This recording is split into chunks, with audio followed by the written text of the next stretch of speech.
Demian Samuel's Vengeance into armor. We have an Enyo. Oh, there goes the Oneros. So now we're both Lodulus teams here, just pounding away at each other.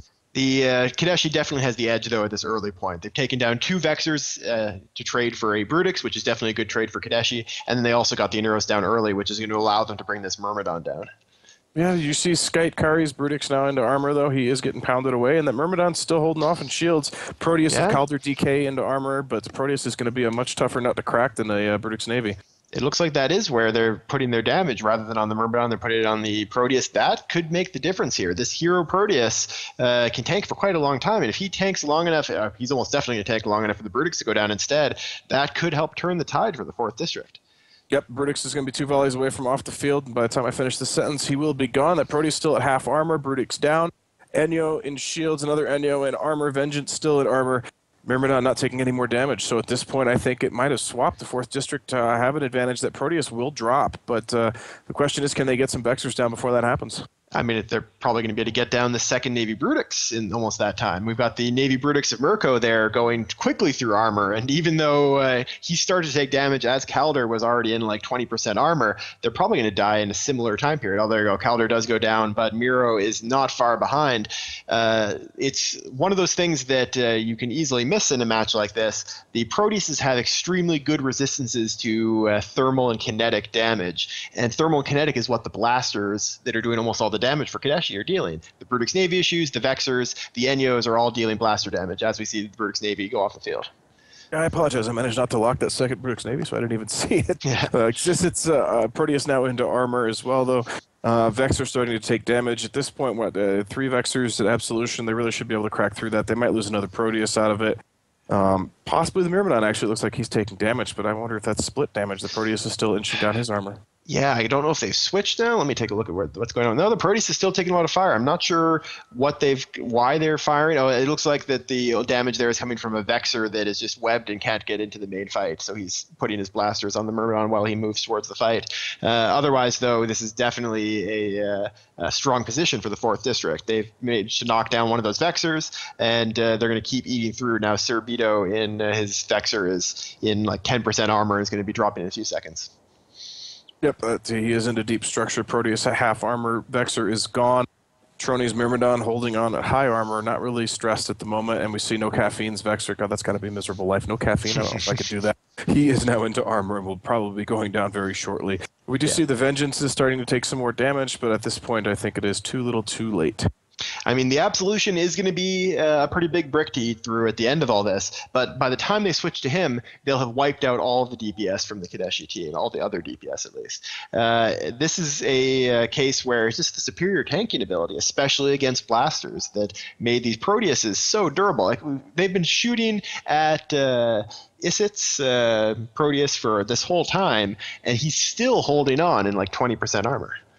What's amazing is looking at the attack bars is that as of the last Vexer going down, the Kadeshi has significant advantage on their attack bar versus the 2 Proteus. So there goes another frigate, but you would expect it to be the other way around with the 2 Proteus, Myrmidon, and a bunch of assault frigates. Well, this is actually a good opportunity to talk a little bit about the attack bars there. What you're seeing is that the total attack bar is much bigger for the Kadeshi, but for the past several minutes, the attack bar has been more full for the 4th District. So you see there's the total potential bar, which is the larger of the two, including the faded portion, and then the part that's more heavily colored, that's the amount of damage they're actually dealing over the last minute. And so when you see a team with a very large attack bar that's not very full, that usually means that they're not being able to apply all of their damage against targets, which is often a problem with these blaster teams because it takes them time to move from ship to ship before they can deal damage. So another thing to point out here is when you lose a Proteus and you lose these tier 3 or tech 3 ships, I should say, you actually lose skill points to fly them. And perhaps that's something that the Kadeshi were thinking about. They knew they might have lost, and instead of going after what might have been an easier target, the Myrmidon, they went ahead and killed the Proteus because they knew they had time to do it. Cost 4th District some skill points, maybe hamstring them a little bit down the road.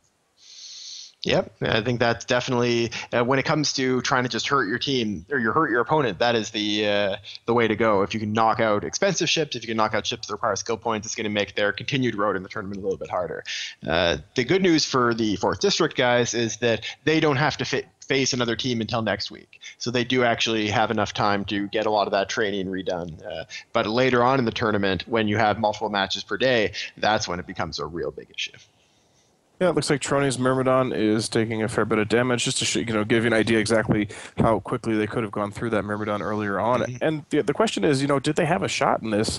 If they go for that Myrmidon earlier on, get his links off the field, he is a softer target than those Proteus, and the Proteus aren't doing a ton of damage. Yeah, honestly, I think going after the Myrmidon could have given them a much better position if they had been able to do that. Yeah, he is like look at how quickly he's dropping just from the damage of the Absolution. I think with all of the Brutix navies and Vexors still on the field, they would have been able to eat through him very quickly. And that's always a challenge for a captain to make. It's a challenging decision to make. Is you want to get the Logi off the field, you want to get their links off the field, but do you have time to do that before you start losing your damage, or do you want to go after their damage and see if you can plow through? And oftentimes, that decision, whether you make the right one or the wrong one, is the difference between winning and losing. Yep. So at the moment, the Absolution of Aton there handling himself just fine because the last Proteus of Ladle is keeping range at the moment. He's not moving in to try to get the kill. It looks like he is going to be content to let the match go to time rather than burn right in and essentially risk his ship in case something horrible goes wrong. Yeah, we got the 2-minute warning in local. We already have a GF from Liddell Theravada, the Proteus pilot, who has not been scratched yet. And that Absolution slowly but very surely being whittled down by paper cuts, it looks like. Yeah, he is. Now the Myrmidon has actually pulled range and is holding on fine in the edge of armor as well. The Absolution will drop. And there we go. That is the match. The 4th District pulling off a win versus the Kadeshi and showing the very impressive capabilities of the Proteus in this tournament. Really amazing to see the DPS that landed on each side and see that fight go as long as it did. Mm-hmm. So we are going to send you back to some player ads and then be back in a few minutes for Disavowed versus MIF. All right, we're up.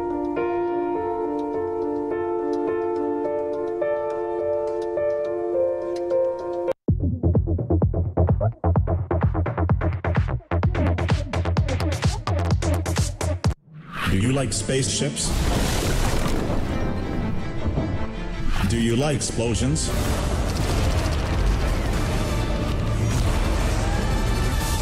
Airwalk Media. We make your corporation look good.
Hello and welcome back, everyone. This is CCB Fozzie joining you again with Bacchanalian to bring you the second to last match of this first day of the 12th Alliance tournament. This is Disavowed versus MIF. Disavowed trying to go all in on a Tinker concept, but I have a feeling it's probably not going to work. Why don't you tell us a little bit about that team, Bacchanalian?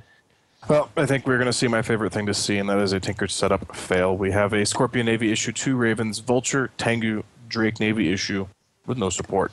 And they're looking at an MIF team with 2 Typhoon Fleet issues, 2 Sleipnirs, Basilisk, Stiletto, 3 Merlins, and 2 Worms. The Typhoon Fleet issues warped right on in there. They want to be up front and personal. Yeah, and they're fit with rapid heavy missile launchers for lots of burst damage. This definitely looks like MIF's fight to lose. They're going to be in the driver's seat from these setups, and they should be able to take this as long as they execute properly. You know, and both teams warped in at a very close angle, so they're actually closer than you would expect for the packs of them that came in at range. And right away you see MIF pulling some of their frigates out to range. It looks like probably their EWAR support there. You see damps going down across as well. Quite a few dams. Got dams on the Ravens, the Navy Scorpions, to prevent the Ravens from sniping out at that Logi. And now we're just going to see how long it takes the damage to arrive and see how well this Tinker tank for Disavowed actually holds up.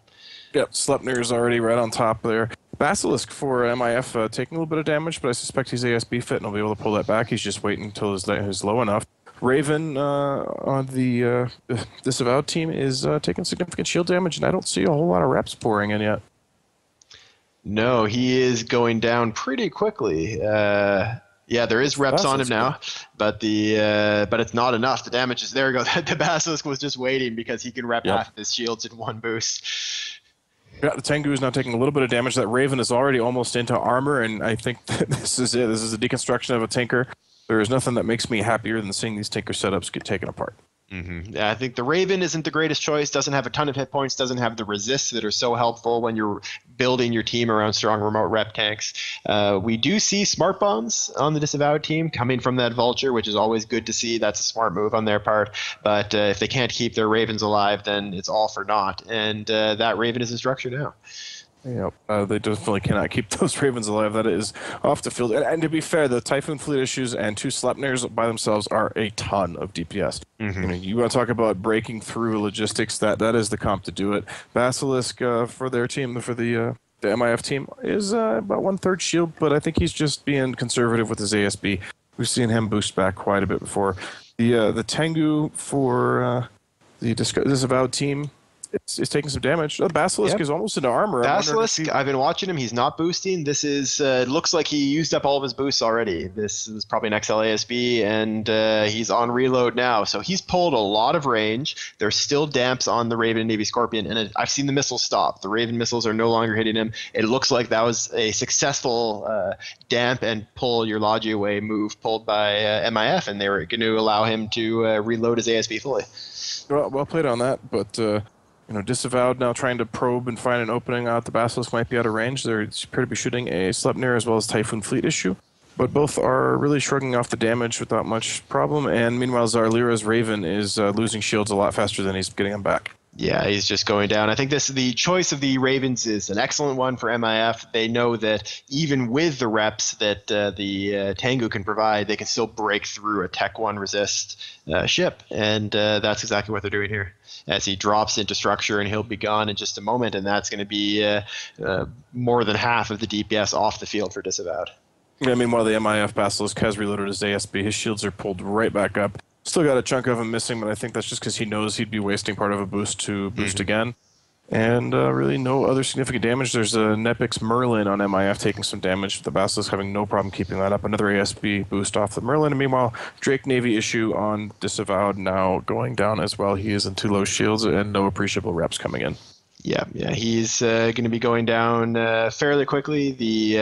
All those rapid heavy launchers coming from the Typhoon Fleet issues barreling right into his shields. This is one of the first uses we've seen of the rapid launchers in this tournament. Rapid launchers, of course, were redone in the last couple of months to become high burst damage weapons. They take a while to reload, but while they are firing, they do a ton of damage quickly, including to small targets, as we see the Drake just explode.